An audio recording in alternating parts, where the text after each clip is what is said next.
Hello, citizens of the world. We are anonymous.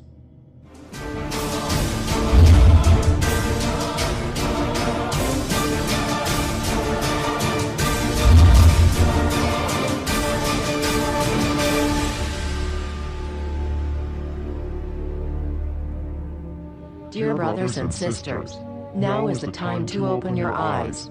In a stunning move that has civil libertarians stuttering with disbelief, the U.S. Senate has just passed a bill that effectively ends the Bill of Rights in America. The National Defense Authorization Act is being called the most traitorous act ever witnessed in the Senate, and the language of the bill is cleverly designed to make you think it doesn't apply to Americans. But toward the end of the bill, it essentially says it can apply to Americans if we want it to. Bill summary and status.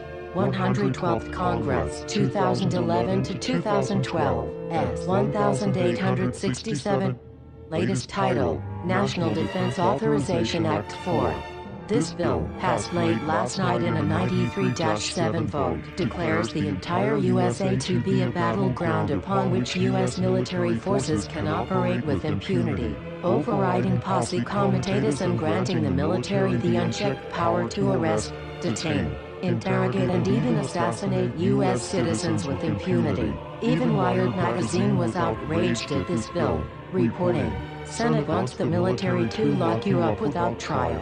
The detention mandate to use indefinite military detention in terrorism cases isn't limited to foreigners. It's confusing, because two different sections of the bill seem to contradict each other. But in the judgment of the University of Texas Robert Chesney, a nonpartisan authority on military detention, U.S. citizens are included in the grant of detention authority. The passage of this law is nothing less than an outright declaration of war against the American people by the military-connected power elite.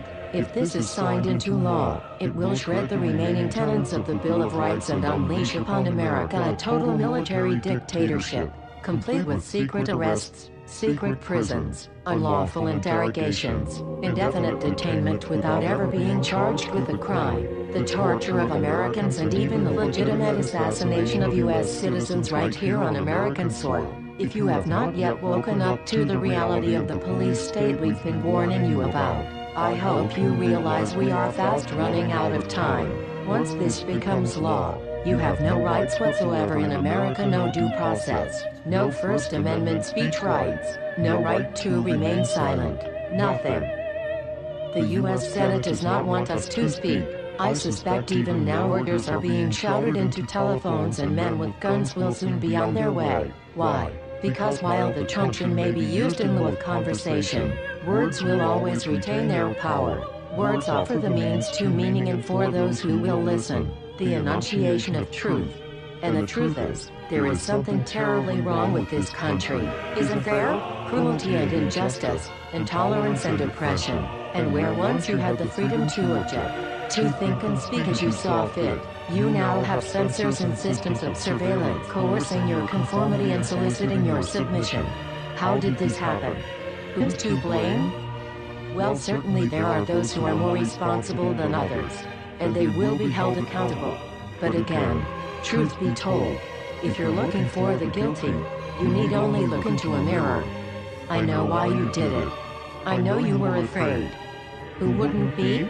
War, terror, disease. There were a myriad of problems which conspired to corrupt your reason and rob you of your common sense. Fear got the best of you, and in your panic, you turned to the now president in command, Barack Obama. He promised you order. He promised you peace. And all he demanded in return was your silent, obedient consent. More than 400 years ago, a great citizen wished to embed the 5th of November forever in our memory. His hope was to remind the world that fairness, justice, and freedom are more than words, they are perspectives.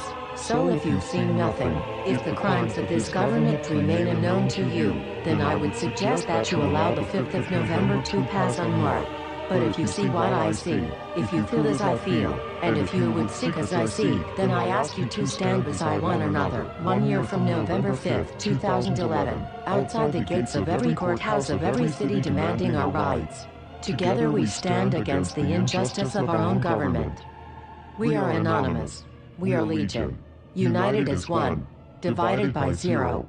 We do not forgive censorship. We do not forget oppression. U.S. Senate. Expect us.